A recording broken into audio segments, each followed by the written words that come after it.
زرايت زرايت زرايت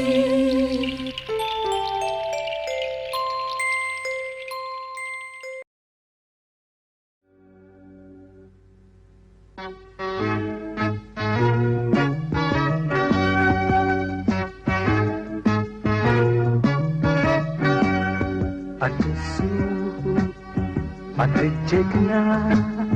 مع الدخل سوريا كما ገና ዓቕሚ ኣዳምን ከይኣኸሉ እኽሊ ሰውነቶም እኳ ዘይጠንከሩ ብግፍዒ መግዛእቲ ስለውፅዑ ህዝቦም ክዓስቡ ጀመሩ ንምሁሮ ኢሎም ወፂኦም ገዛ ከይተመልሱ ሳሕል ዝሓደሩ ንነብሶም ከየለለዩ ዝተላለዩ ምስ ቃልሲ ደቂ በረኻ ኮይኖም ምሕዳሮም ኣብ ጋሲ ድምርቕ ዘይብሎም ክኸፍሉ ህይወቶም ኣብ ኩናት ሕሊፎሞ ዕድመ ንእስነቶም ቁልዕነቶም ዝረስዑ ክሓስቡ ብዓፋሽ ሃይማኖት ዘይንታዮም ማዕልኦም ስጋ ብፆት ሕድሮም ዓወት ንዓፋሽ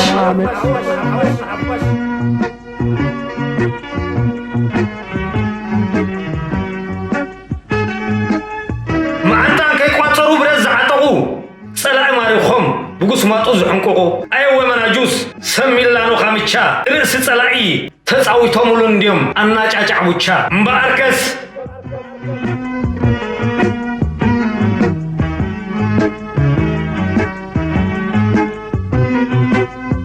እዚኦም እዮም ሞዴለይ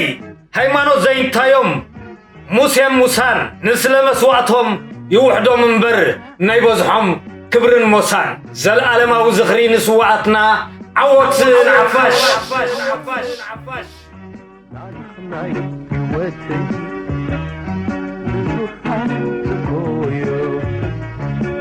عايز